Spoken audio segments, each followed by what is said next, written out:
Hello again mga kabata, this is Dan again, ang Batang Malabon 4D.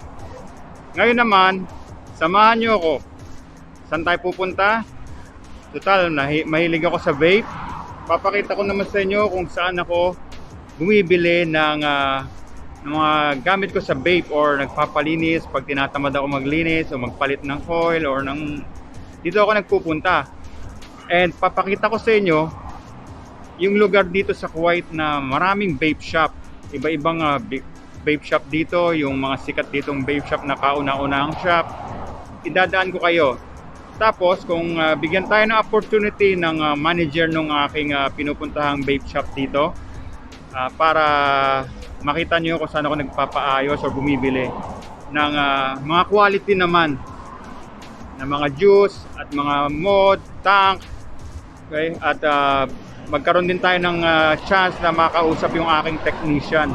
Magaling siyang technician. Pag nandito ako sa Kuwait, sa kanya ako nagpupunta. Pag nandun naman ako sa Malabon, syempre, shout out sa aking mga kaibigan dyan, Malabon Vape Shop. Vape Shop Malabon kay Sir Gabi. At ang aking technician doon, si Yuki. Okay, so samahan nyo ako. I-tour ko kayo dito sa vape shop. Okay, let's go. Okay mga kabata, no, ayan, ito yung kaunang-unahang daw vape shop dito. Ang sikat dito, ang Jawi. Okay, sila yung Jawi shop. Okay, sunod-sunod na yan, pila-pila sila. Kasi maaga pa ngayon kaya wala pa masyadong customer. So ayan, kanilang mga, hindi, ito kainan naman to. Sarado pa. Ayan, lalayo tayo para mag wide angle ako para makita nyo. Ayan siya, oh.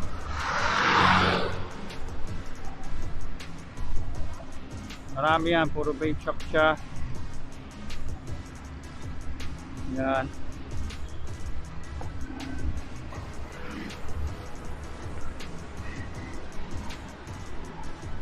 So, maaga kasi kaya wala pa masyadong customer sa loob.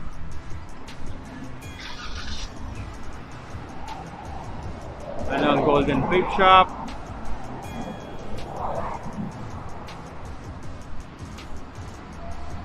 So, hanggang doon sa kabila, puro vape shop yan.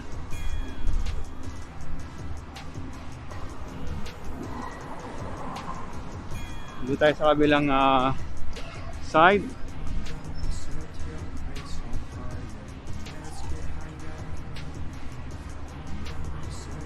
Ayan ang Barak.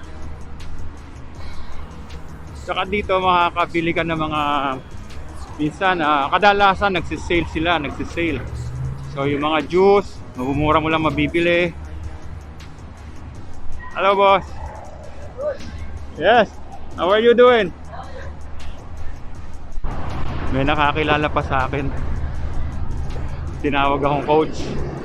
Siguro nagpupunta sa gym namin. So, ayan, ang dami. Tingnan nyo, oh. Medyo maliwanag yung araw, ano? Hindi natin makita yung loob. So, ayan. Okay, tapos dito ako nagpapagawa or bumibili. Dito yung technician na nakakilala ko, yung GDI na yan. So magpapaalam tayo sa boss dyan. Minsan baka payagan tayong pumasok dyan. Dyan yung technician ko. So hanggang dito yan, puro vape shop. Makikita nyo, ayan.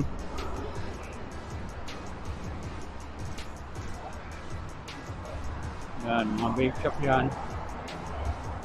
So, medyo iniiwasan natin tamaan yung mga yung mga babae rito. Hello guys. Ayan, oh. Hello guys, how are you doing? Ayan, hanggang dyan. Puro vape shop hanggang dyan. Ang dami, di ba?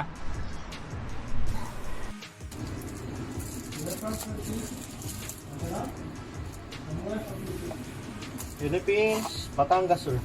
Batangas.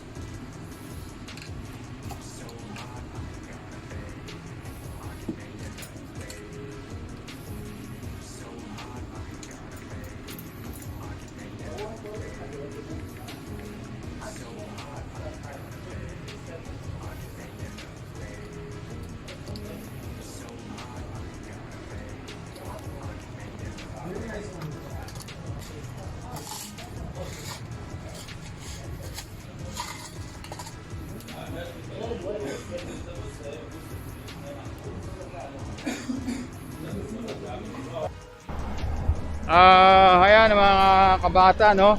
Ito ang aking technician na magaling sa vape, si Sir Ron. Nagkaroon tayo ng chance na ma-interview siya habang naglalakad tayo kasi break time niya.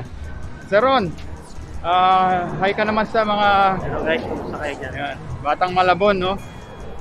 Tanong ko lang, sir, gaano ka nakatagal gagawa ng mga vape? Actually ako, nag-start ako dito sa Kuwait. Sa mobile technician ako. Pero nung after 1 month kasi nagsarado yung shop. So nilipat ako dito sa vape shop. So around more than 4 years na rin ako nagtatrabaho dito sa vape shop. Okay. Gaano ka nakatagal sa Kuwait?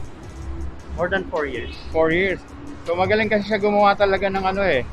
So pag nandito ako sa Kuwait, yan ang aking technician. Pag nasa Malabon naman ako, shout out to sa Malabon Vape House, Sir Gab. Okay? So, pero anong madalas ipaayos sa'yo rito ng mga customer mo? Remember ko way back 2016, mga vape na nire-repair ko. Yung mga smoke product, yan, mga Sigeli, yan, Vaporeso. So, ganyan na, mga pang-vape lang on that time. Pero ngayon sa panahon kasi ngayon, naglabasa na kasi mga disposable pads. So ngayon, time na to, medyo affected ang shisha, yung mga vaping mods. Tsaka yung mga palit-palit ng cotton, Palit-palit ng madalas cotton, araw-araw. oil, oo. Araw-araw, Ngayon, gano'n, no? dahil sa panahon ng pandemic ngayon, so ang tao, bumibili na sila mga disposable which is malit lang. Kasi ngayon sa parang, tsaka bawal pala ngayon, no? So guys, bawal ngayon mag-vape outside. So, Bawal ba? Bawal ngayon kasi may mga nahuli na. Naglalakad pa naman ako, nag-vape ako.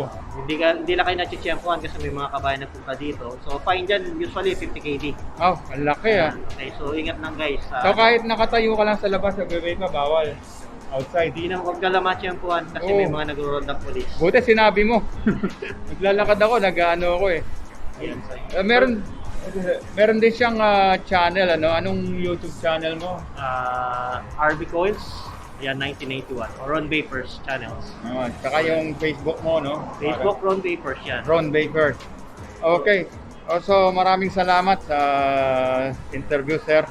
Yan ang ating technician dito sa Kuwait. Kung gusto niyo magpagawa sa kanya, punta lang kayo doon sa shop niya. Yung name ng shop mo nga pala, sir?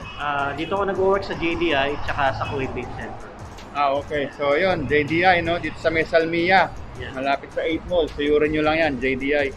Salamat, sir, sa opportunity, ha? Welcome. Pakisabi ang Batang Malabon. Batang Malabon, subscribe kayo kay Kuya. Salamat.